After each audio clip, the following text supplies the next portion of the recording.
भगवान भगवान के ऊपर एक वीडियो मैंने पहले भी बना रखा है। अगर वो आपने नहीं देखा तो वो जाकर देख सकते हैं। दूसरा वीडियो आज बहुत ही दिलचस्प घटना है। आप दांतों तले उंगली दबा लेंगे कि एक भक्त के लिए भगवान ऐसा भी कर सकता है। चलिए तो ये कहानी जो है आपको मैं सुनाने जा रहा हूँ। बिल्कुल एकाग्रचित होकर भक्तिमय तरीके से सुनिए, भगवान के सच्ची श्रद्धा लगाकर। नमस्कार, आप सभी का एक बार फिर से स्वागत है। और आज के इस वीडियो में भगवान की एक अलग ही अद्भुत घटना आपके सामने डिस्कस करने जा रहा हूं मैं। इस कहानी में बताया गया है कि दिल सच्चा हो तो प्रार्थना कैसे पूरी होती है। तो चलिए इसको शुरू करते हैं। एयरपोर्ट के बाहर एक शख्स गाड़ी से उतरा और बड़ी तेजी से अंदर दाखिल हुआ। उसे किसी कार्यक्रम में शामिल होना था जो खास उसी के लिए आयोजित किया जा रहा था। उसे एक दिन पहले पहुंच जाना था, लेकिन विलंब की झटपटाहट उसे जहाज की सीट पर भी बार बार पहलू बदलने पर विवश कर रही थी। अभी जहाज अपने गंतव्य से कुछ दूरी पर ही था कि कैप्टन ने ऐलान किया, तूफानी बारिश और बिजली की वजह से तकनीकी दिक्कत के चलते हम करीबी एयरपोर्ट पर उतरने के लिए मजबूर हैं। जहाज उतरा, वह बाहर निकलकर वहां मौजूद अधिकारियों से शिकायत करने लगा कि उसका एक एक मिनट कितना कीमती है और उसका पहुंचना बहुत जरूरी है। पास खड़े दूसरे मुसाफिर ने उसे पहचान लिया और बोला, डॉक्टर पटनायक, आप जहां पहुंचना चाहते हैं वहां टैक्सी द्वारा केवल 3 घंटे में पहुंच सकते हैं। डॉक्टर टैक्सी लेकर निकल पड़े। आंधी, तूफान, बिजली, घनघोर बारिश, हर तरह की बाधा आ रही थी, फिर भी ड्राइवर चलता रहा। अचानक उसे एहसास हुआ कि वह रास्ता भटक चुका है। इस बीच एक छोटा सा घर दिखा। इस तूफान में यही गनीमत समझकर दोनों गाड़ी से नीचे उतरे और दरवाजा खटखटाया। भीतर से आवाज आई, जो कोई भी है अंदर आ जाए, दरवाजा खुला है। अंदर एक बुजुर्ग महिला धर्म ग्रंथ का पाठ कर रही थी। डॉक्टर ने कहा, माँ जी इजाजत हो तो आपका फोन इस्तेमाल कर लो।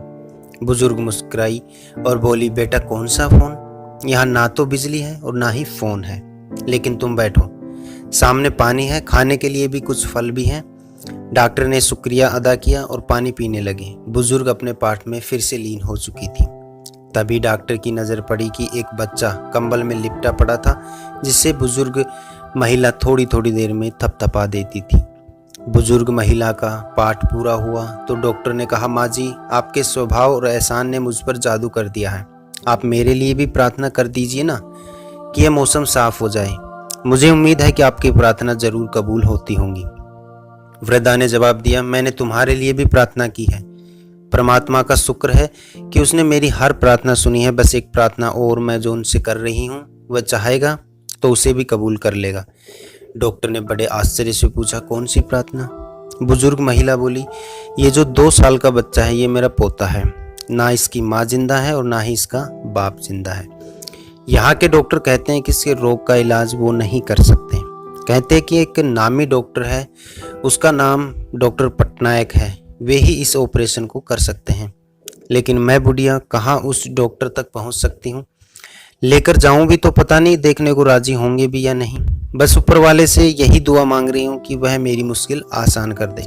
इतना सुनते ही डॉक्टर की आंखों में आंसुओं का सैलाब बह निकला। वह भरभराई आवाज में बोले, माई आपकी प्रार्थना ने भगवान को सुन लिया है और हवाई जहाज को आधे रास्ते से नीचे उतार लिया। बिजलियां कौंधवा दी, राह में तूफान बिछा दिए, मुझे रास्ता भुला दिया ताकि मैं यहाँ तक खिंचा चलाऊं। हे भगवान, यकीन ही नहीं हो रहा कि परमात्मा एक प्रार्थना कबूल करके अपने भक्त के लिए इस तरह भी मदद कर सकता है। डॉक्टर का असली परिचय जानकर बुजुर्ग महिला बुदबुदाई, ऐसा केवल वो ही परमात्मा कर सकता है। प्रार्थना की शक्ति के समक्ष दोनों नतमस्तक थे।